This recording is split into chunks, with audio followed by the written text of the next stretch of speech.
Good afternoon, ladies and gentlemen. Good afternoon. Good afternoon. It's your boy OGBigsam on this edition of OG Thursday Afternoon Dialogue.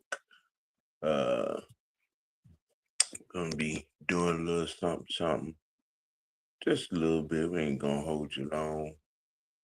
Um, gonna be talking about a few things um, going on in the sports world. Gonna get into Terrance Crawford's career.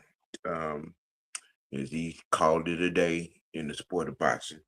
We're going to dig into his legacy. We're going to dig into his impact and where he could possibly rank among the greats. Gonna talk about some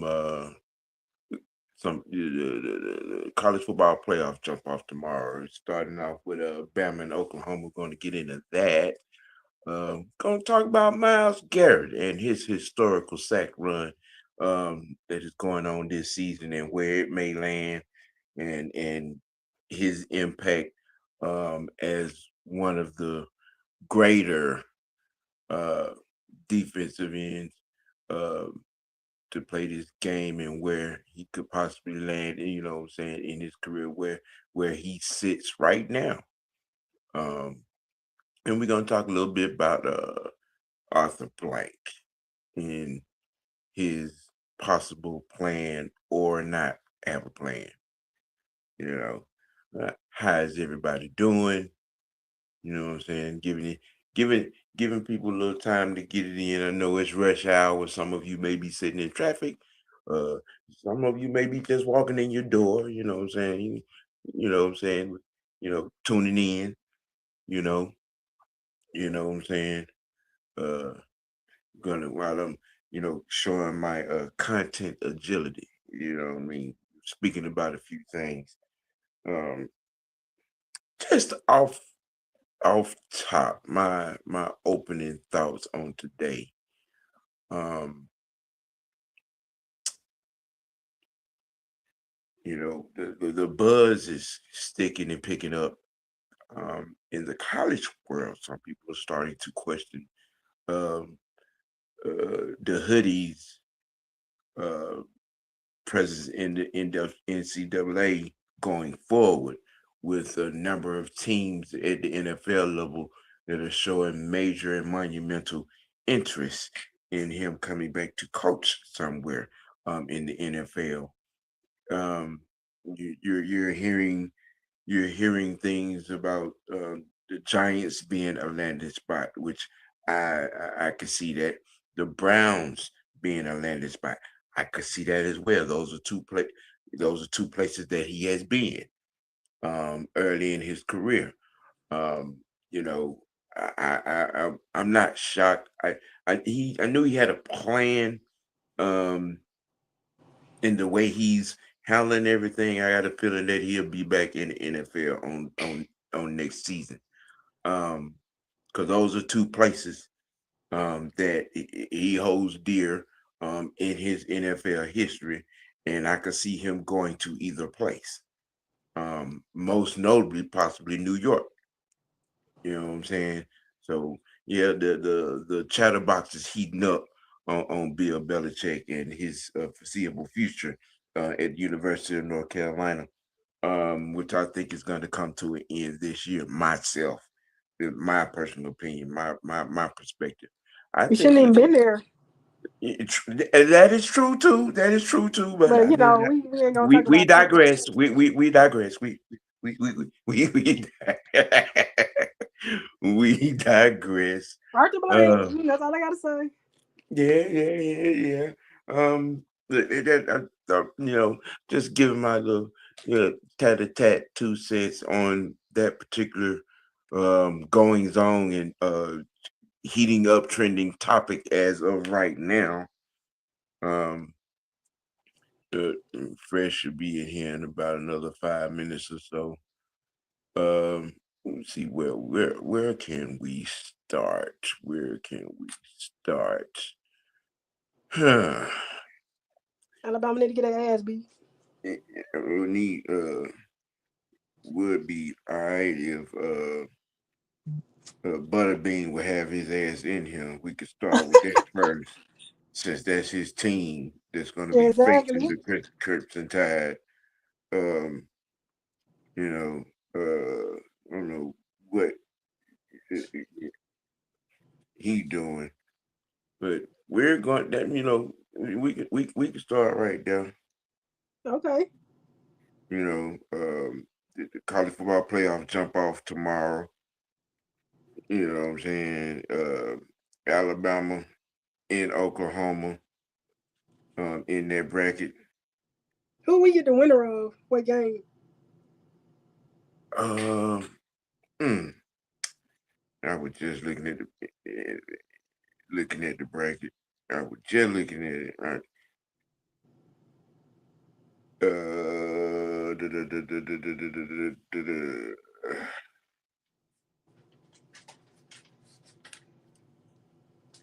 Um,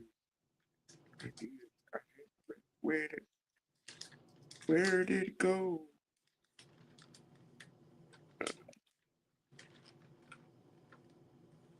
Uh, we get the winner of the Ole Miss matchup. Okay. Yeah, we get the Who they winner of who the they Ole going Miss. against? Um,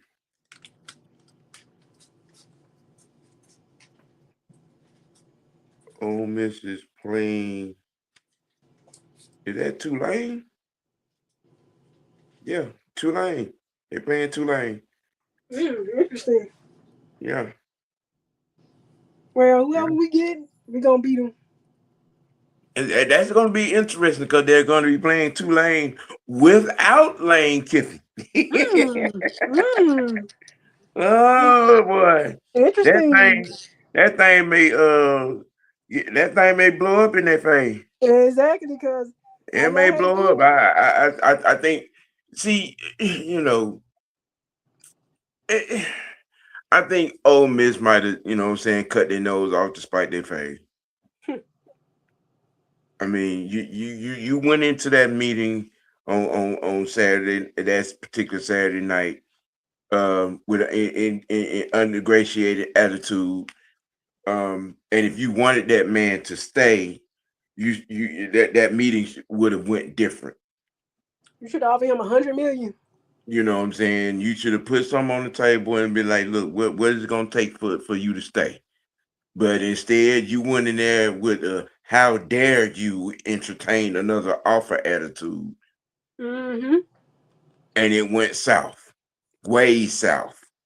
And you lost out.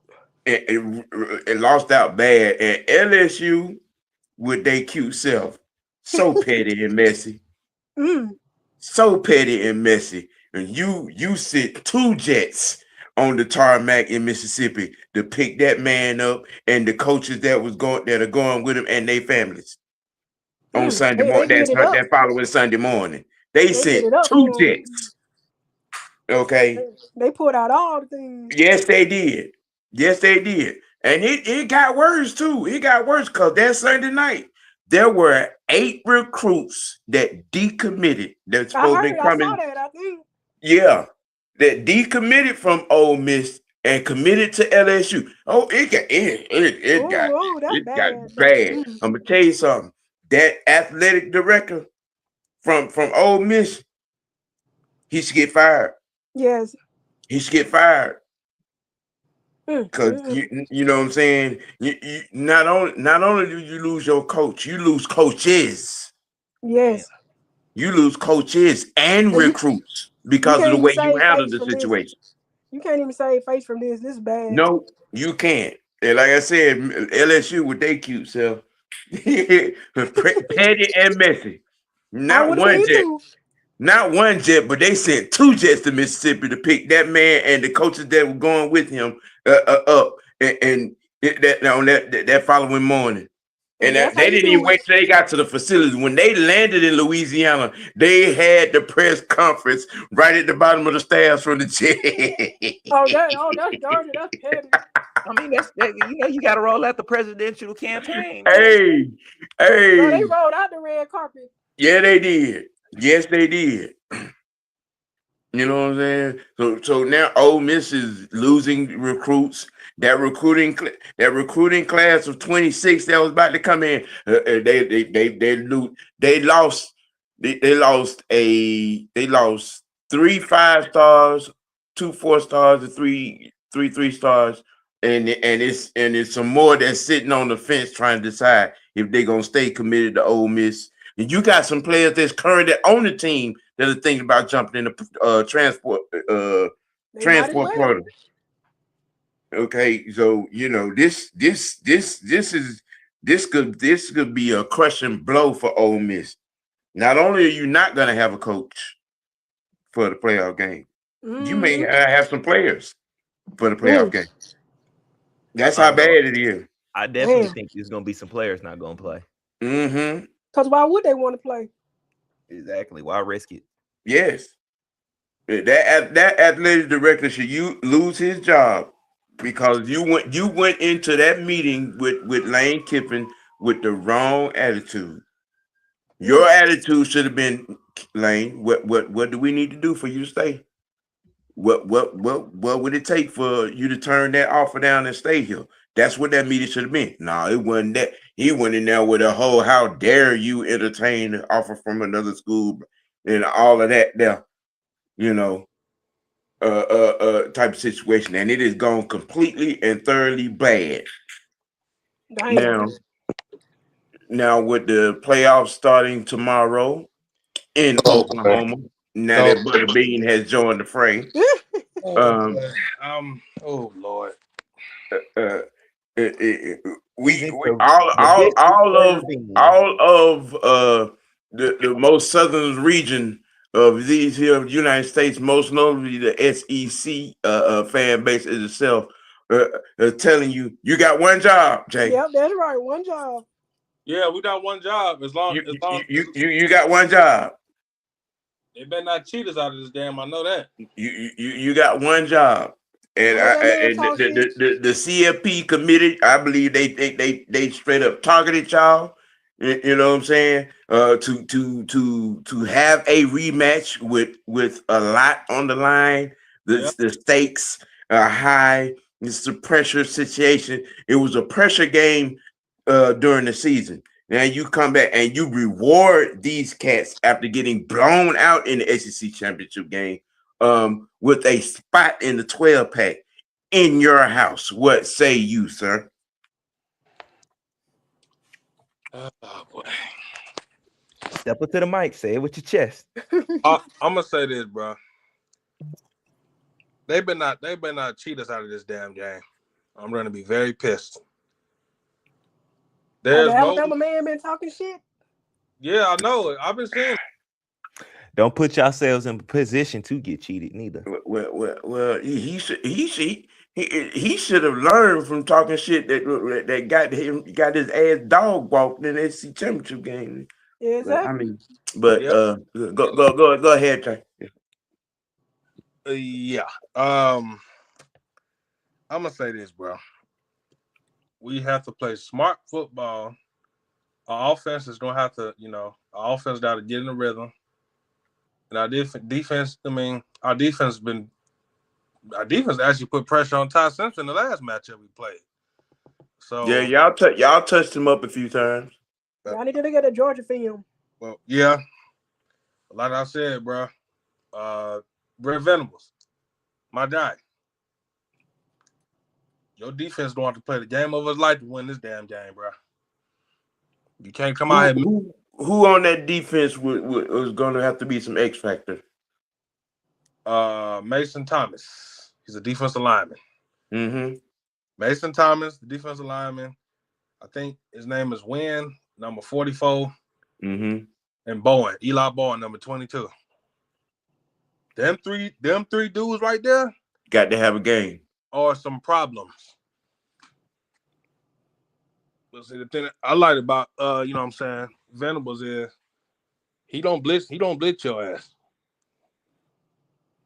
That's why I say, man, we gotta prevent Alabama from we gotta prevent the big plays down the field. Georgia gave you the blueprint. Exactly. Yeah. Georgia gave you the blueprint. Yeah, like I said, y'all stacked up with running backs just like Georgia. Use them. And then on the defensive side, blitz like the end of the world is coming. You blitz all night. Our defensive line is fucking. Just don't be like Ty Bowles. No. Oh, I ain't got to worry about that. We talking about NCAA now.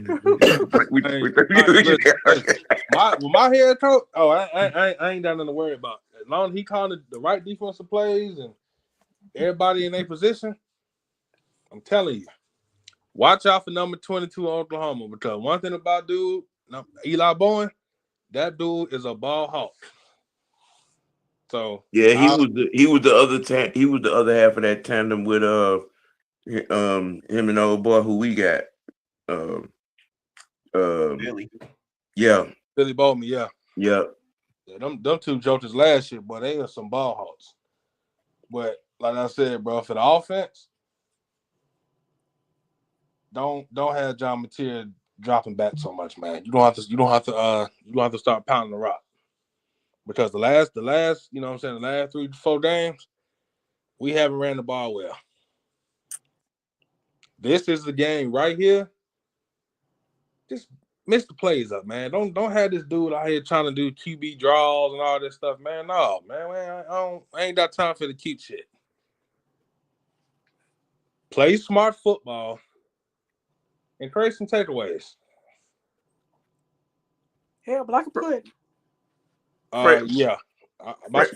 Freshman. Yes, sir. What is your take on this rematch of epic proportions? Go in. Oklahoma need to go in and handle business and try to get them out of there early. I think the faster you get to Simmons, the quicker the game will be over with. Because obviously, if he ain't clicking, ain't nobody else clicking. Williams has not been the same type of player. Right. So I think their biggest threat would be the Bernard. And does that what running back was that was out when they played us? Does he come back? Who, Jamal? Yeah, for Bama. For Bama, I think he's playing in this game. I think so. Yeah. Yeah, because like I said, them Alabama players, they've been talking shit about us all week. In my head, That's what they do. When they asked Brent Venom was that question, that man had a big ass smile. He said, "That's all he said is, we'll see y'all tomorrow." That's it. I'm like, okay, he ready. I'm like, let's do it. One thing I respect about Saban, he didn't never talk shit. No, but is this sad? What you call him, the Family Dollar ass coach? Yeah, that Dollar General, Family Dollar ass Woolworth. My head coach already showed me what he's good at. No name ass coach. That's why I say you don't have to send the house to Todd Simpson. Just send the house. I mean, you know, their last Alabama's last time on a football field, they got dog walked. Mm-hmm. Okay, I mean, y'all basically from a psychological advantage, you know what I'm saying? You know, hit them with negative plays. You know, get a sack, get a tackle for a loss on the run play. You know what I'm saying? 3 and out. 3 and out every play. Three and out is what you need to start with. Yes. You know what I'm saying? You know, and then you come out on offense, you take that thing right on down the field and put up 7. You know what I'm saying? Let me say let that doubt start to seep off in their mind, because they got their ass whooping the SEC championship game. They shouldn't be in this game, and y'all should play like they shouldn't be in this game. Now I'm gonna say embarrass them psychologically. Ben Arbuckle, our offensive coordinator. This is what I'm gonna say to you, sir. Don't come out here doing this QB jar crap every 2-3 plays, bro. Don't do that. Run the ball and let John Mateer do what he do. I would expect John Mateer to throw some deep shots in this game, but the last 3 games he's played, he's turned the ball over. He can't turn the ball over in this damn game. He cannot turn the ball over. Don't get pretty. Please don't. I don't want to see that. Run the ball take care of the football, and play smart defense, and you won the game. Now, from a coaching aspect, between DeBoer and what's y'all coach name? Y'all know Brent Venables, right? Brent Venables. Yeah. He the head coach. Yeah. Yeah. That's the old boy that came from Clemson with Dabo on now. Yeah. The chess match, as it were, as it should turn out to be, like, you got to stay a step ahead. You got to coach to win. Don't come out there coaching to lose, coaching not to lose. You got to coach to win. Don't get me wrong, we got a legit coaching staff over there. Trust me. You got one of the top, like I said, you got one of the top coordinator. No, I'm gonna take it back. That nigga's not that damn good. Anyway, we got a top, you know what I'm saying? We got a legit coaching staff. But that's why I say, just if you just be smart, bro. Just have a smart coaching game plan. Don't come out here trying to get cute. 2-3 possessions, right? And you got a punt. I'm like, no, bro. We ain't got time for all that. Yeah, you got to make sure y'all hit them in the mouth every chance y'all get. Y'all been off for 2 weeks. Y'all been off since when? November? That's what. Yeah. You got all the rest you need, bro. Let's get to work. Now, the second game on the day, which is Georgia's waiting on the winner of Ole Miss and Tulane.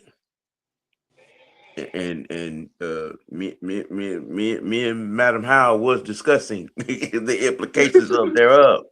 They're coming in there and they're not gonna have their head coach. And maybe some players. There hasn't been any reports out yet, but I mean, they could be coming in here a little handicapped on some levels. I'm gonna go out here on this branch and call the upset.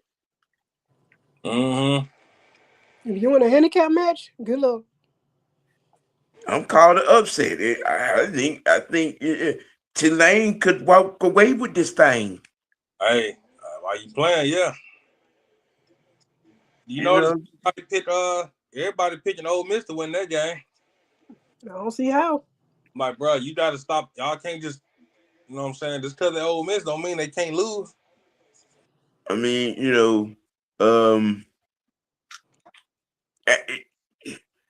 real now from a realist perspective, in this microcosm. Yes, Ole Miss should win this game just based off of talent. They from a talent level perspective. Yeah. But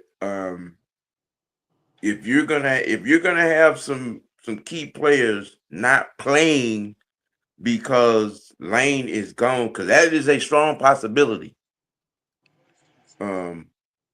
You could have some starters like I'm good.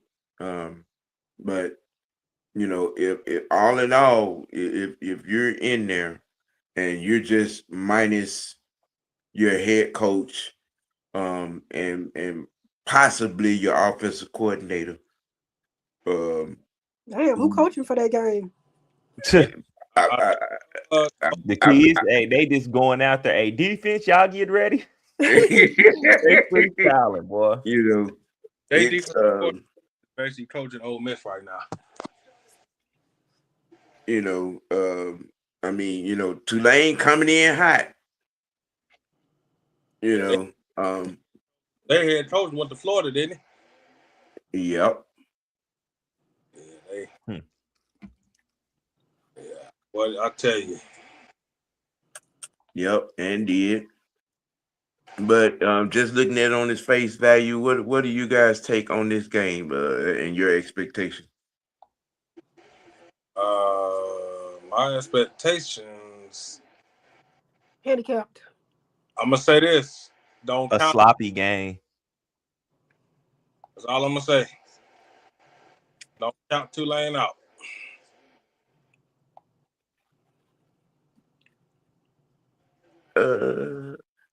Madam Howe, what you say they gonna be handicapped? Handicap. That's all I gotta say.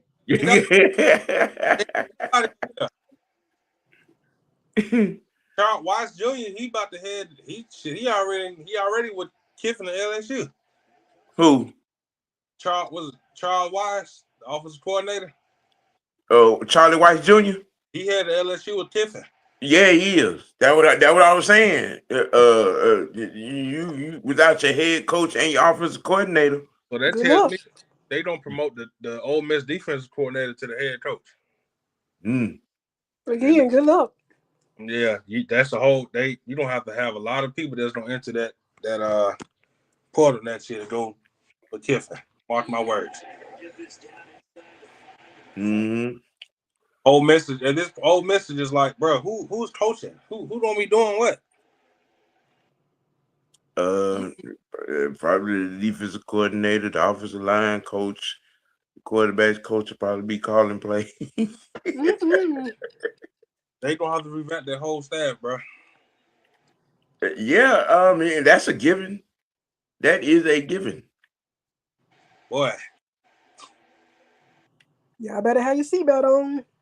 you better have your seatbelt. I'll get ugly real quick. Yeah. We're gonna switch gears to the NFL. Myles Garrett, defensive end for the Cleveland Browns, and the freshman came up with this particular topic. And on his historical sack run this season, and it's not over. And yeah, it's not over. Yeah, with three games to go. He's right now he's one sack away from the single season sack record. On the pace that he's on right now for this season, he's on a pretty good run.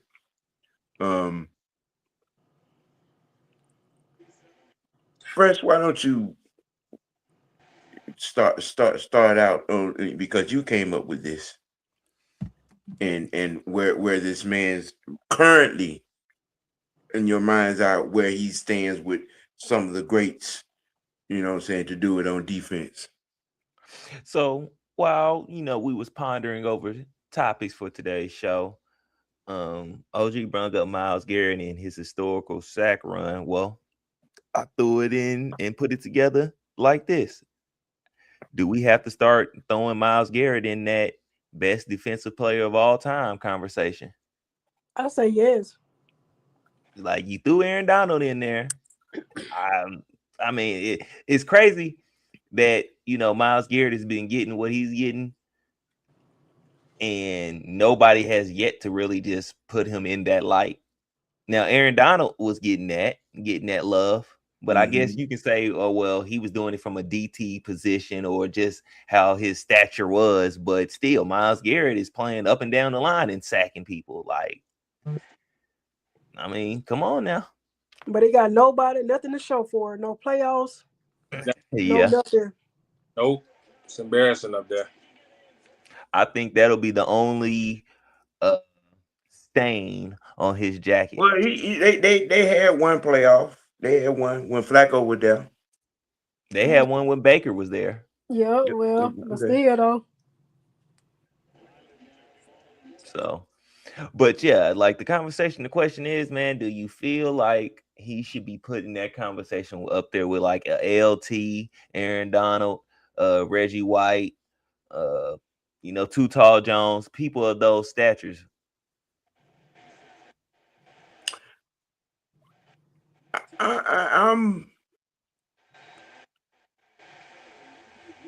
I'm putting them in the conversation on the level of a Charles Haley.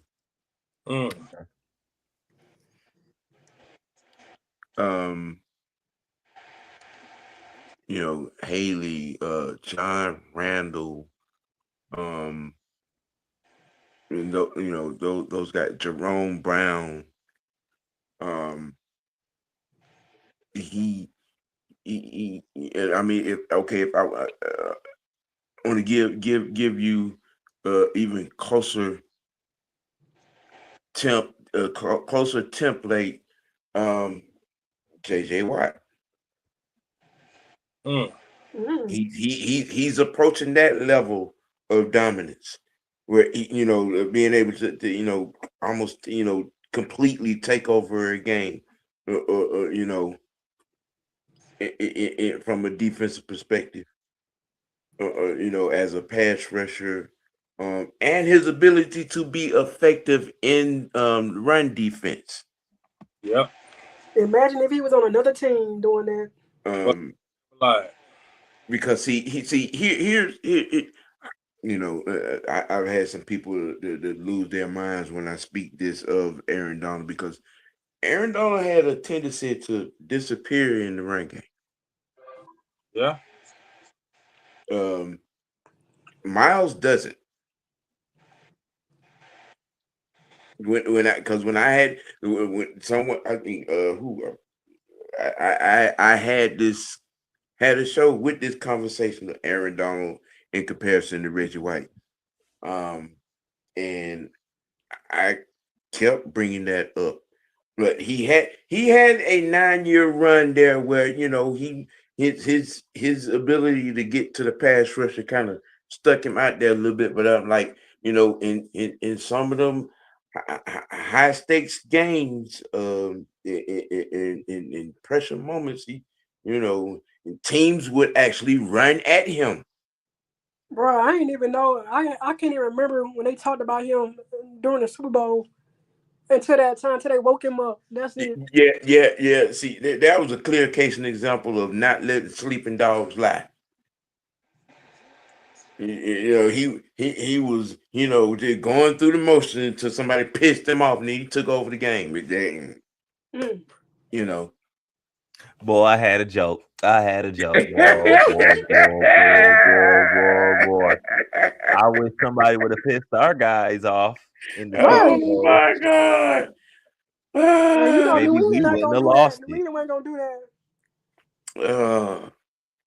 But I mean, right now he's currently a sack away from the single season sack record, with 3 games to go, and with the amount of, I think Garrett got about another good hard 4 or 5 years, left on the tarmac to take off. When he at this particular rate, when it's all said and done, I mean, if he's doing 18, 19, 20, 21, 22 sacks a season, going forward, could we be talking Mount Rushmore defenders? Could we be? Will we have to put him in the conversation with Reggie, with LT, with Prime as the greatest defensive player of all time or greatest football player of all time? Would it have to go there? Do you take it? Do you let's say this? Do you hold it against him that they play more games and in the way the league is playing now? No. And the fact that he went Cleveland, they might try to screw him. Now they might. It may get held against him, especially if they don't get any major playoff. That may be a caveat to some people. Like they want to hold something against Matt, but I mean, I'm just saying, hell, in some cases, a lot of people will try to hold certain, Deion's time here in Atlanta against him. I mean, but you can't, which is a large part of what's going on with his kids now, because Deion affected all phases of the game. He did, yeah. And defensively, if you was foolish enough to throw at him, and he picked it off, 95% of the time it's going to the house. Yep. Okay. Now this might be that might be the only thing that I agree with Stephen A. Smith on in the greatest defender of all time conversation. I prove me wrong that Deion Sanders is not the greatest defender to play the game.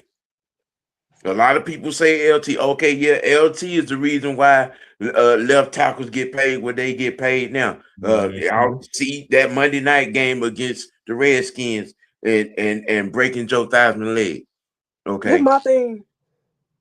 What other teammates stand the hell up when you get the ball to run it back in the end zone? That's Deion right there. Deion is in a couple of conversations when it comes to the GOAT of football. Not just defensively. I'm just the greatest football player. All the Period. team's players stood up and look at you. Yes. He has the accolade. He has the Lombardis. Okay. And he is the reason why the term shutdown corner was invented. Yep. So in this conversation, Myles Garrett, if he stays on this trajectory with 19, 20 sacks a season, going forward, I think he probably has about 5 or 6 years left to play, barring any major injury. And he, if this even possible, gets better than what he is, he be in that conversation with Deion, LT, Reggie White, Mean Joe Green, and others defensively. Yeah, I definitely think so. I agree. Right. That next head coach better do something. That's all I gotta say. And that's going to be interesting.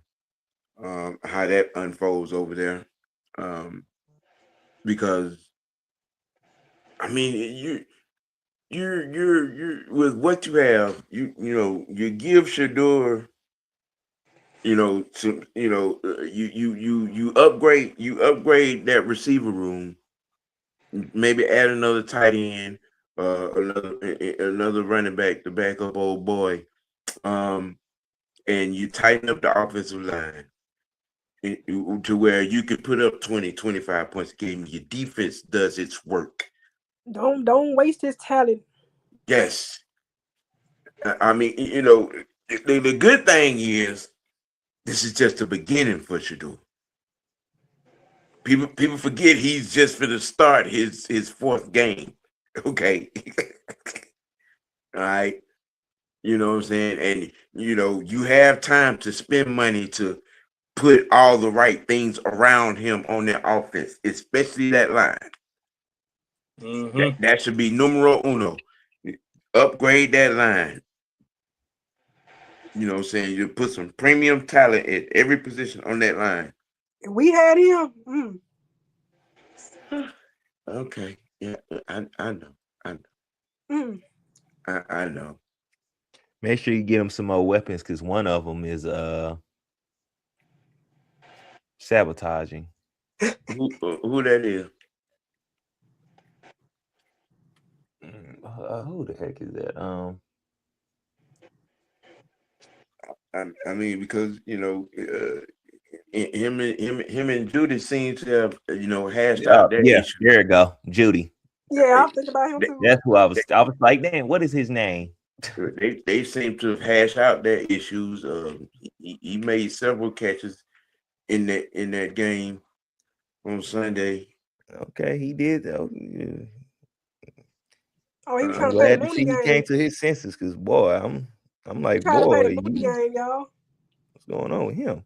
I mean, and then that game on, and then plus on that game on Sunday, like I said, when I was talking to my cousin, I'm like, y'all have to, we all love Shador, but he is a rookie, a 3-game rookie at that.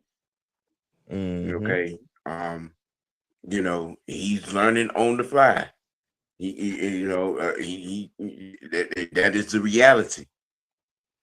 So you're gonna have games like this, especially against good defenses.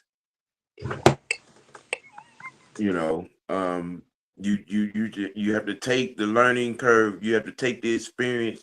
You know what I'm saying? The growing pains as they come.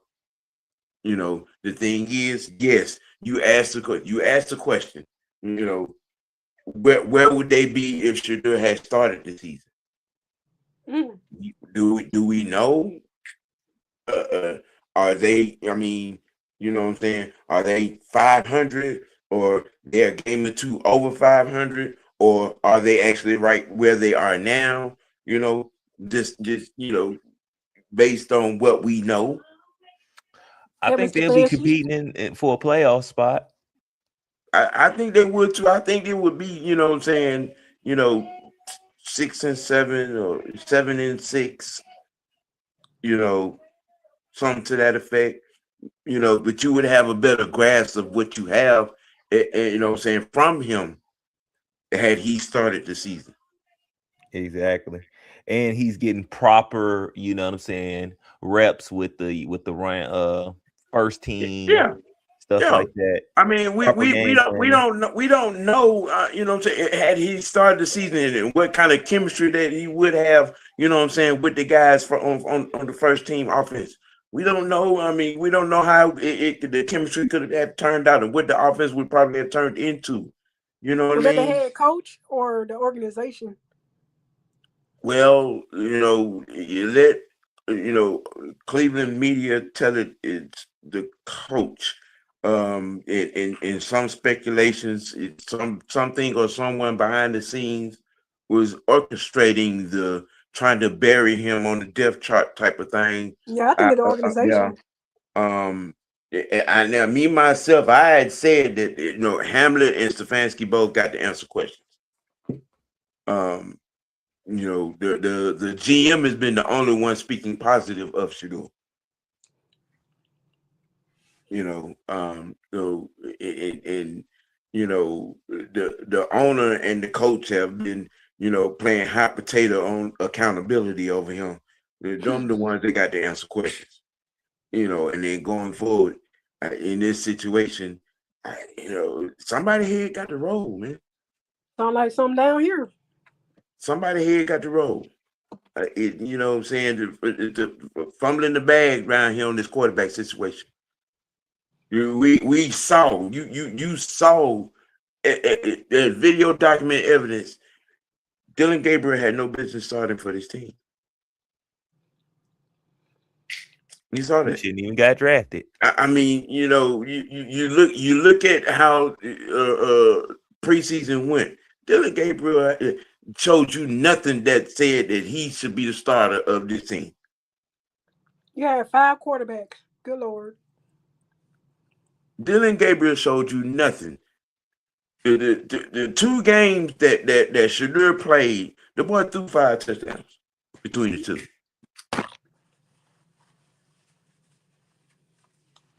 Okay, you know what I'm saying? I'm just, make it make sense. I mean, but it is what it is in that particular set. What's up, 6 man? What's going on? Yes, sir. We're having small conversations. You know, we're gonna switch topics, switch sports altogether. Terrance Crawford retires. There are many questions surrounding that as to the reason why. But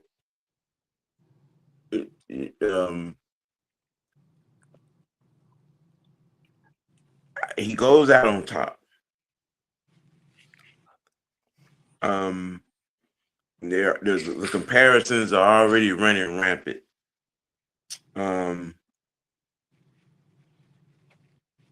I think that he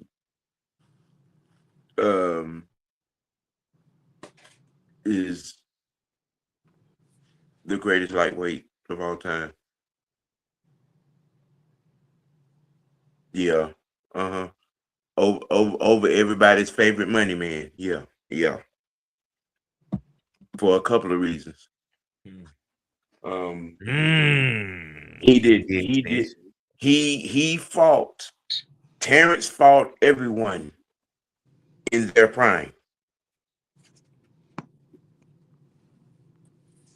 He didn't wait to, it was almost over and done with Pacquiao fight. He didn't run from certain fights. Sugar Shane Mosley. You know, I'm just keeping it a buck. He still down there. Almost got knocked out in that one. Yes, yes, yeah, and did. There's a couple of fights that he almost got knocked out of. There's a few fighters that he ran from, but I digress. Terrance, Bud Crawford, on the other hand, took on all comers. He took on all names, and he beat them, and beat them badly. Okay, and most notably this last one, because I ain't even gonna front. I was like, oh, this might not go well. This might not go too well. Yeah, but shit, by the third round, I'm like, oh, this gonna end badly for old boy. Oh yeah. you know, and and the WBC ought to be fucking ashamed of themselves for what they're trying to pull. With belts. Yeah, but and again, I him retiring, I don't blame him. I mean, then, for a couple of reasons. Because one, you've made your money. You fought everybody. You fought everybody and beat everybody. You have nothing else to prove. Nothing. Yeah. And he cited Muhammad Ali as another reason why he chose to retire. I want to be able to play with my kids, my grandkids, and remember. And that's just keeping it a buck. That's crazy. That's just keeping it a buck. Because you don't want to go and be like Muhammad Ali. Yeah. In a wheelchair all them years. It was those last two fights Ali shouldn't have never fought. Yeah. You know what I'm saying? A lot of folks were walking around mad at Larry Holmes. Larry Holmes did not want it got to the 8th and 9th round of that fight, and Larry was looking at the ref like, you gonna stop this shit? Hey man. You know what I'm saying? I mean, which increased the situation that turned out to be, that had Ali bad after, what I'm saying, a certain amount of years, from CTE to Parkinson's, all of the above. You get to the point you can't remember your kids and grandkids, and that's sad. Yeah. So you're a bud, and you 250 million to the good, with endorsements, got life after boxing kind of set up, you know what I'm saying? Got a podcast that's supposed to be, coming up as well. So actually, got my baby and my baby, you know what I'm saying? Family's good, mom and dad are taken care of. I've done what I came to do in this sport. I'm good. Yeah. Anybody else, you know what I'm saying? Y'all speak your take on Terrance Crawford. I honestly wish I would have started following him a lot sooner. Because I would have liked to watch a lot more of his fights, which I mean I could go back and watch, but still I would have liked and watched it in real time. I need to go back and watch videos. But I can't lie. I would like to have seen him fight Floyd. I would have liked for him to give Floyd his first L. That would have been a nice thing. Yeah. Lord, that's a whole nother topic. There's been a slight, saying back and forth between them, real lightheartedly, but it, you know, Terrence like, all right, okay, you know, I'm gonna keep it respectable. Just say okay. I mean, me personally, in a perfect world, you know what I'm saying, mano a mano. I think Terrence will beat the brakes off of. That's what I think too. I ain't gonna lie to you. You know what I'm saying? We're talking about somebody that has equal hand speeds, or even if just a little bit faster and more power. And And I he don't can think get in there and block. and as good as Bud is at cutting off the ring, all that running that money likes to do, you know, I think that shit would have been broken down. I mean, but that's just my perspective. You know what I'm saying, on that dream match, that could could have been in some parallel universes. Um, but he's a Terrence Crawford. He's a great guy, no nonsense guy, speaks his mind. Um, he's respectable until you make him disrespectful. There's been a couple of fighters to find that out. I hope you have a good retirement, though. Oh yeah. Like his life after boxing is set up real good. Again, the 250 mil to the good. You know, Y'all want to know my favorite Ali memory? Was when what's he that? came and ran with the torch in Atlanta. Who that? You know Muhammad Ali. Yeah. Oh yeah. When That's one of he my favorite memories of him. yeah, and when he carried the torch at the night with the '96 Olympics. Mm-hmm. Yeah, that was very inspirational. As a person that saw a lot of his fights, um, it was poetry in motion. It was amazing to see a guy, 235, 240, that can back up off your ass and knock you out backing out. Just saying, um, hand speed like no other, um, and he could touch you up. He fought all comers. Um, his fight with Big George. You've seen the film clips. It Yep. happened. His fights with Frazier, Ken Norton, the Spink, Leon Spinks. Um, you know, let me see, Ernie Frazier. You know, they coming in. They tried to take his career from him with that military stuff. Yep. They tried real hard. You know what I'm saying, to take his career from him, but he fought it. Yep. And he stood on business on that. He did. Yep. Why I'm gonna go across the water in Vietnam and fight the Viet Cong? I ain't got no problem with them. You know what I'm saying? I'm trying to fight a fight right here in this country. Well, see, that's what the military was. That's a whole nother conversation back in them days. Yeah. It was. The United States used the military to halt a lot of black athletes. Just black men in general. They couldn't stand black people. They wanted us to fight for them. I just would never understand that stuff. Yeah. Butterbean. That man, it fell asleep over there. Oh, No, Lord. I'm supposed to be expecting a phone call. So, what's up, man? What's going on? Really? For real? Mhm. What, man? What? Phone call. That's what you gonna say, and you know what I'm saying. They hadn't tuned in to a whole topic.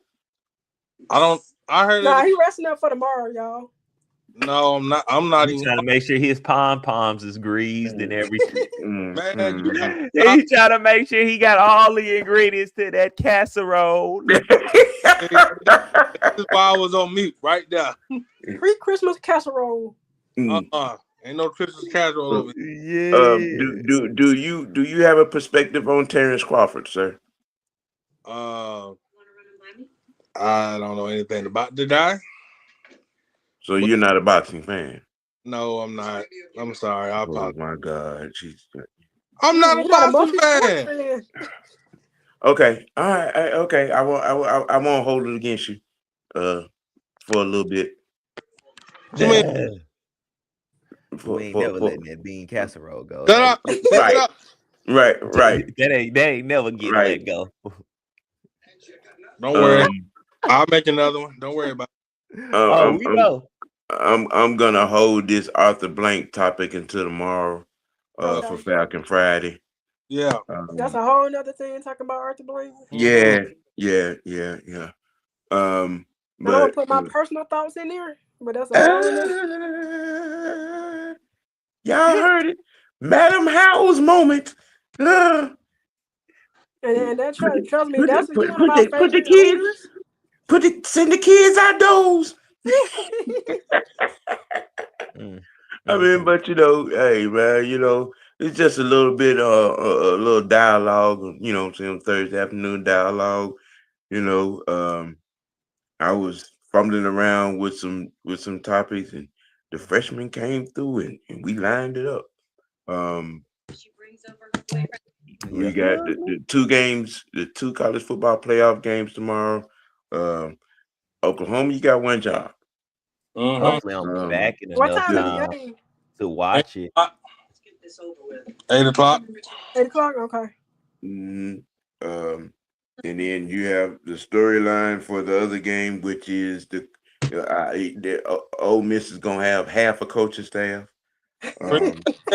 You're gonna have that to happen. Terrance Bud Crawford, in many eyes, did they turn on you? He's gonna be on the Mount Rushmore of lightweights. If not, probably having his own parking lot. It depends on who you talk to. You got these Money Mayweather fanatics out here that would probably cuss you out for saying I ain't never anything been a fan of his for some reason. about any other fighter other than him. But I mean, I'm partial to Sugar Ray Leonard myself. But that's another conversation to be had. We could probably do that. We could do that now. We could do old that. school boxers. Yeah, we could do that. We could have that GOAT conversation. You know what I'm saying? Just to throw that out there. We appreciate everybody for tuning in. I appreciate everybody, what I'm saying, for joining. Hit that like button for me. And if you're not locked in, hit that subscribe button. Subscribe for 5 for Mr. White Network and the team that is the crew of Mr. White Network, that is growing and is in getting comfortable. That is the madam. Yes, he is. Yeah. This team is coming together. You know what I'm saying? For those that be not understanding what's going on over in the Unholy Alliance. Yeah. Miss White Network is what we doing. But hey, man, that's it for us. In this edition of OG Thursday Dialogue. And we're gonna wrap it up and get on out of here. Y'all got any final thoughts you want to throw out there? No biscuits. You know what? I'm getting off the show right now. Yeah, go get them ingredients for that casserole. Nope, not doing it. See, Mr. White. You see what you did? Hey, don't blame me, Butterbean, Jelly Bean, See? Baked He said you Bean. like that Don't bean blame me. casserole. Hey, hey, man, you have to find a way to keep it. Hey, you keep it dirty. Most nobly, keep it real with yourself, man. Let the next choice be your best choice. I am the OG for the madam, the fresh one, and the young one. We out of here, y'all. Peace.